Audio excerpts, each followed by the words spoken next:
श्री स्वामी समर्थ. स्वामींचा आशीर्वाद या चॅनेलवर आपले स्वागत आहे.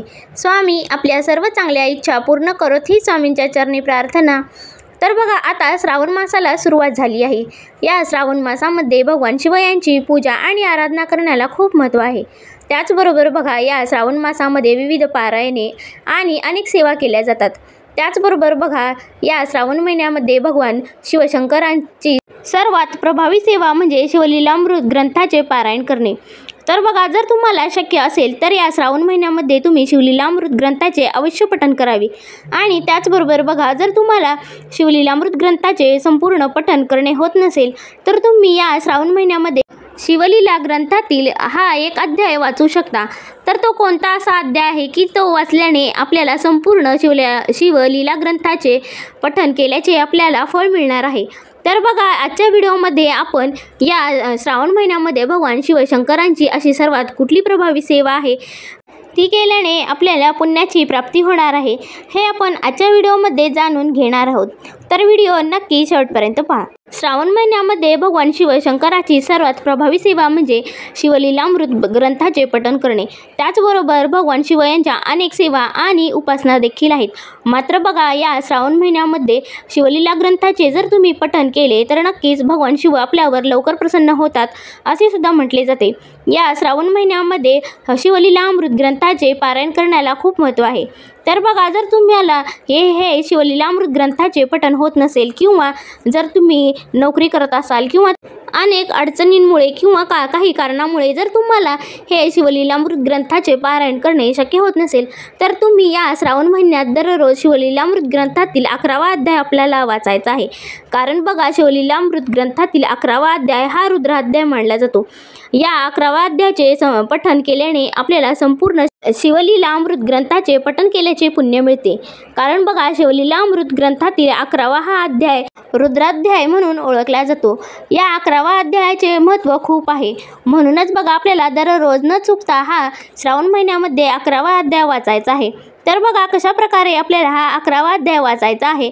तर बघा, संपूर्ण श्रावण मासामध्ये किंवा या श्रावण मासामध्ये आपण कधीही कुठल्याही वारी हा 11वा अध्याय वाचू शकता.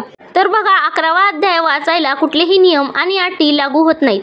मात्र बघा, हा 11वा अध्याय आपल्याला वाचत असताना दररोज आपल्या देवघरासमोर बसून भगवान शंकरांसमोर आपल्याला तुपाचा दिवा लावायचा आहे आणि त्यानंतर आपल्याला हा 11वा अध्याय वाचायचा आहे.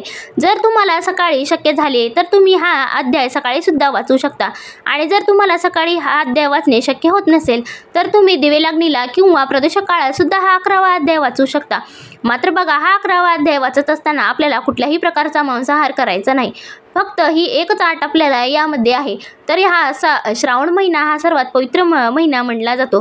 तर या श्रावण महिन्यामध्ये दररोज न चुकता आपल्याला ही भगवान शंकरांची सर्वात प्रभावी सेवा करायची आहे. ही सेवा केल्याने आपल्याला संपूर्ण शिवलीलामृत ग्रंथाचे पठण केल्याचे फळ तर मिळतेच, त्याचबरोबर आपल्याला भगवान शंकरांचा सुद्धा आशीर्वाद प्राप्त होतो आणि त्या व्यक्तीला ब्रह्मानंदाचा सुद्धा आशीर्वाद प्राप्त होतो. तर बघा, अशा प्रकारे आपल्याला या श्रावण महिन्यामध्ये भगवान शंकरांची ही पवित्र आणि सर्वात प्रभावी सेवा करायची आहे. श्रावण मासामध्ये अनेक सेवा आणि उपाय करण्याला खूप महत्त्व आहे. त्याचबरोबर बघा, या श्रावण मासामध्ये स्वामी समर्थ यांचे स्वामीचरित्र सारामृत याचे सुद्धा पारायण अवश्य करावे. त्याचबरोबर नवनाथ पारायण किंवा जर तुम्हाला शक्य असेल तर शिवलीलामृत याचे सुद्धा पारायण करण्याला खूप महत्त्व आहे. या श्रावण महिन्यामध्ये आपल्याला जितक्या जास्त सेवा करणे शक्य होतील तितक्या जास्त सेवा आपण करायला हव्यात. तर बघा, अशाच प्रकारे जर तुम्हाला खरंच वेळ नसेल किंवा तुमची काही अडचण असेल, जर तुम्ही वर्किंग वुमन असाल किंवा तुम्हाला घरच्या काही कारणांमुळे तुमची मुले लहान आहेत, एका ठिकाणी ते जास्त वेळ बसू शकत नाहीत, अशा जर काही अडचणी असतील तर तुम्ही हा शिवलीलामृत ग्रंथातील 11वा अध्याय वाचायचा आहे. आणि त्याचबरोबर बघा, अनेकांना अनेक प्रकारच्या काही वेगवेगळ्या अडचणी असतात. कुणाच्या आरोग्याच्या तक्रारी असतील किंवा कुणाच्या काही अनेक अडचणी असतील. तर अशा प्रकारे जर तुम्हाला मनात खूप इच्छा आहे आणि जर तुम्हाला पारायण करणे शक्य होत नसेल तर तुम्ही या श्रावण महिन्यामध्ये शिवलीलामृत ग्रंथाचा हा 11वा अध्याय वाचायचा आहे. हा 11वा अध्याय वाचल्याने त्या व्यक्तीला संपूर्ण रुद्राध्याय वाचन केल्याचे त्या व्यक्तीला फळ मिळते। तर बघा, अशा प्रकारे आपल्याला या श्रावण मासामध्ये आपल्याला ही भगवान शिवशंकरांची सर्वात प्रभावी सेवा करायची आहे। तर बघा, तुम्ही या श्रावण मासामध्ये नक्की दररोज न चुकता हा शिवलीलामृत ग्रंथातील 11वा अध्याय वाचा आणि आपल्या मनातील सर्व इच्छा मनोकामना या अध्यायाने पूर्ण होतात। त्याचबरोबर बघा, या श्रावण मासामध्ये आपल्याला भगवान शिवशंकराच्या जितक्या जास्त सेवा करणे शक्य होतील तितक्या जास्त सेवा आपण करायलाच हवेत। तसेच बघा, आजच्या व्हिडिओमधील तुम्हाला माहिती कशी वाटली हे नक्की कमेंट करून सांगा व आपल्या स्वामींचा आशीर्वाद या चॅनेलला सबस्क्राईब करा। श्री स्वामी समर्थ।